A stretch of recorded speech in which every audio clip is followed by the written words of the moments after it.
quick, drop a like in the next 5 seconds if you want to know the secret method to unlocking level 1000 in Fortnite. Don't risk it, leave a like. Welcome back everybody to a brand new video. Today we're getting straight into all of the new best controller settings in Fortnite. These settings are coming from someone with 1,875 solo wins, 523 in duos, and 687 in squads. So I'll be showing you how to instantly become a better Fortnite player with more victory royales and more eliminations each game. I love gifting my subscribers, and if you want to win, simply subscribe to my channel and let me know in the comments the most helpful tip from today's video, and consider using my code GhostNinja in the item shop if you found this video helpful. We have 5 new tips that will instantly make you become a better Fortnite player, even if you're brand new to the game, a casual player, and even a pro player. You will all learn something super important from this video today, because a lot of new things have changed and I want to make sure you guys know everything so you can become the best player possible. Within recent updates, Fortnite has made a very important setting a lot more visible, and this lies under the controller options tab, and that is our 5th most important tip, which is the controller dead zone. Now, as of average, that is set to 24%, but this is where you're gonna want to change it to anywhere between 8% to 16%, because that is what all the pro controller players are using, and me currently, I use 8%. And why this setting is so important is because it allows you to have a much faster response time when moving your analog stick. So play around in that 8 to 16% zone, and you will see a huge improvement on your reaction time inside of your games. So recently Fortnite made a big change to controller by removing the legacy controller setting, which now only gives you the option to choose exponential or linear settings. This is the 4th most important setting under the controller options, because this will dramatically change your aiming on controller, which right now I currently use exponential settings, because as you move the analog stick, it will slowly climb into your sensitivity and make it much easier to hit long distance shots, but using linear will make your sensitivity instantly react to moving your analog stick. This is the many reasons behind why linear players use a very low sensitivity, because it feels much quicker, but for me exponential is a much more casual play style, and for better aim I would recommend using exponential, and to me is a really great setting. For our 3rd most important setting, we're going to generalize it under the game options, and as you can see under movement, I have none of these settings on because personally I do not like sprint by default, but I do see many pro players doing it. So if you guys do want to try it out of preference, you can do so. Simply pressing L3 or the toggle stick will then make you guys automatically sprint. So if you guys want to try that out, that is like the only setting I would say to have on. Under combat, as you can see, I have 2 settings on, which is the mark danger when targeting and also the auto sword consumable to the right. Reasoning behind why I use these sword consumables to the right is because I usually pick up med kits, minis, 50 shields, and automatically put those to the right side of my inventory. So if you're a player like myself, I recommend then using that, but if you don't, I would obviously put this to off. Now this is where it starts to get very important, because building is the most important thing to becoming a better player in Fortnite, and as you can see by the building options, I have all of these on, and you're gonna want to use reset build choice, turbo build, and confirm edit on release. Now confirm edit on release is one of the newer settings, and why this is so important is because when you press your edit button and you then edit, you can simply release that button and it will make the edits much quicker, and that is why I recommend doing so. You're gonna see a huge difference in the time of you editing when using that setting, so definitely do so. And for the extra settings, the only one here that's really important is making sure tap to search interact is on, just so when you open chests, revive players, it's so much quicker by simply clicking that button rather than constantly holding it to then being able to do those actions. For my 2nd best tip is one of the most valuable and something every pro Fortnite controller player uses, as well as myself, and that is a SCUF gaming controller, which will make you become such a better player in the matter of no time. This is so important for me personally because I currently use 2 paddles on the back of my SCUF, and one is for my X button, and that is my jump, and the other is the O button, which is my edit button. Having these 2 buttons binded to the back of my controller allow me to have have much more precise aim because my thumbs are never leaving the analog stick, and they also allow me to edit and jump much easier and quicker. And the crazy thing is about this is you could even use 4 paddles on the back of your personal SCUF controller, which to me is mind-blowing. Other essential needs built into the SCUF gaming controller is the ability to have some of the best grips, and when you guys hold these, you will know exactly what I'm talking about. If you have sweaty hands while gaming,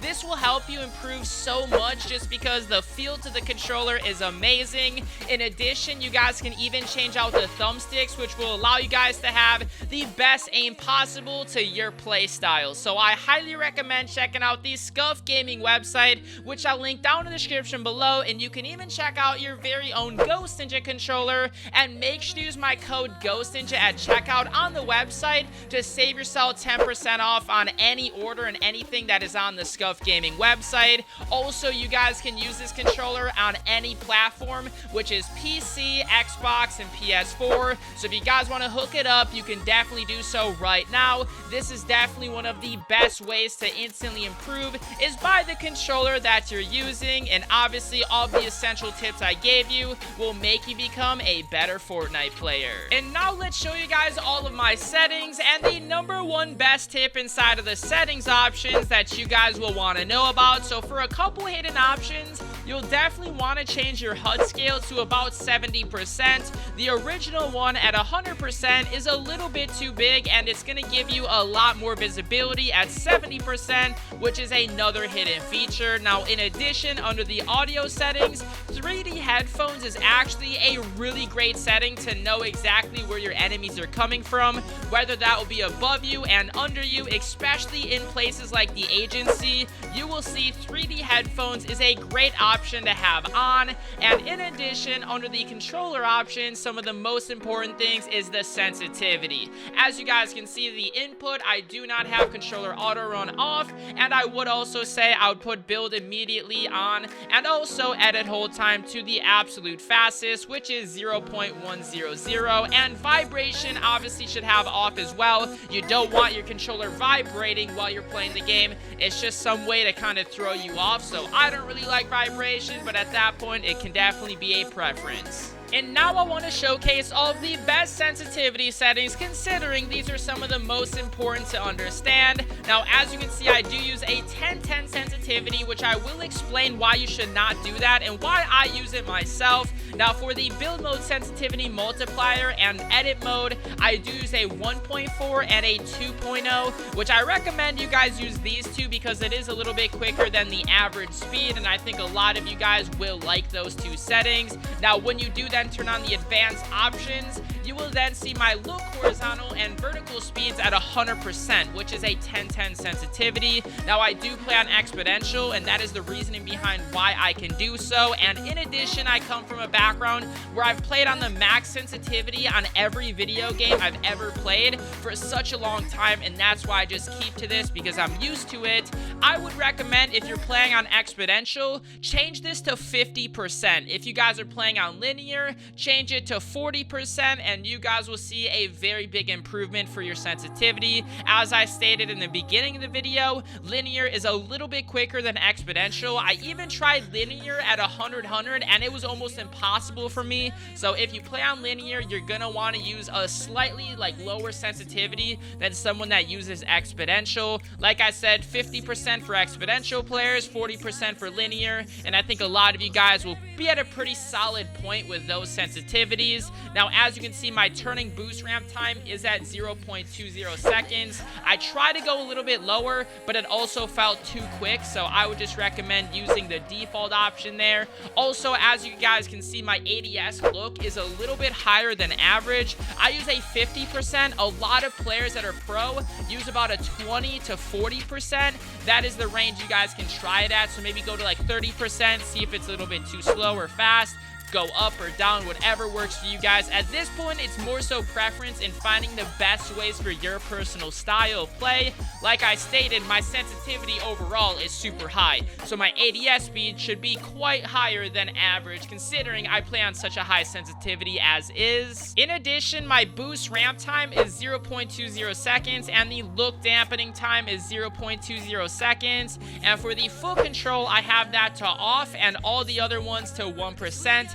These do not need to be used, so just set it to what I have it to. In addition, my controller, I do still play at Builder Pro. I know a lot of people use custom binds, but like I stated for the second tip, which is the scuff controller, I still use like circle to edit, and a lot of people make fun of me for that. But the thing is, a lot of people don't understand is I have that button binded to the back of my controller, and that is where I don't even need to use a custom bind because I have my edit as a button, which is just as fast as using like L3 or the touchpad. So that is why scuff controllers are some of the most important and essential things to use if you're trying to become instantly a better player in Fortnite. Like I stated before, you can go check them out right now in the description and use my promo code GhostNinja at checkout, you guys. You'll save yourself 10% off. These controllers last a super long time, and with all of the essentials on the controller, it makes it super worth buying. There's so many better things to a scuff controller than any other controller out there on the market, and you will see once you start using it